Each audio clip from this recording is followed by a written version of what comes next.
ঢাকা বিশ্ববিদ্যালয়ে গণপিটুনিতে একজনের মৃত্যুর ঘটনায় ৬ শিক্ষার্থীকে গ্রেপ্তার করা হয়েছে।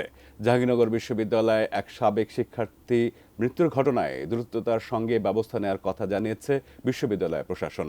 ঢাকা ও জাহাঙ্গীরনগরে দিনভর প্রতিবাদ কর্মসূচিতে অংশ নিয়ে এ দুটি হত্যাকাণ্ডের বিচার দাবি করেছে বিভিন্ন সংগঠন।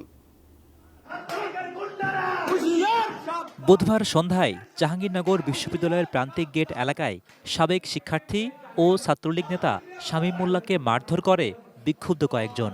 ৪ দফা পেটানোর পর গুরুতর আহত অবস্থায় সাভার গণস্বাস্থ্য হাসপাতালে ভর্তি করা হলে সেখানে মৃত্যু হয় তার। একই দিন পিটিএ হত্যার ঘটনা ঘটে ঢাকা বিশ্ববিদ্যালয়েও। ফজলুল হক মুসলিম হলে তোফাজ্জল হোসেন নামে মানসিক অপ্রকৃতস্থ বহিরাগত এক ব্যক্তিকে চোর সন্দেহে পিটিএ হত্যা করে কয়েকজন শিক্ষার্থী। এ ঘটনায় ঢাকা বিশ্ববিদ্যালয় কর্তৃপক্ষ বাদী হয়ে অজ্ঞাতনামা আসামিদের বিরুদ্ধে শাহবাগ থানায় হত্যা মামলা করে। হত্যাকাণ্ডের নিন্দা জানিয়ে তদন্ত কমিটি গঠন করেছে জাহাঙ্গীরনগর বিশ্ববিদ্যালয় প্রশাসন। দ্রুততার সঙ্গে আইনগত ও প্রশাসনিক ব্যবস্থা নেওয়ার আশ্বাসও দিয়েছে তারা। শিয়া বাটার ও ভিটামিন ই সমৃদ্ধ lily glam beauty soap. Lily, always beautiful. এদিকে মব জাস্টিসের নামে হত্যাকাণ্ড বন্ধের দাবিতে নানা মহলে জোর দাবি উঠেছে।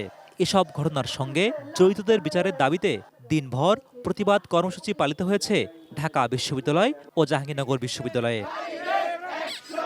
ক্যাম্পাসে ছাত্র রাজনীতি না থাকায় মব জাস্টিসের ঘটনা ঘটছে বলে অভিযোগ জাতীয়তাবাদী ছাত্র দলের।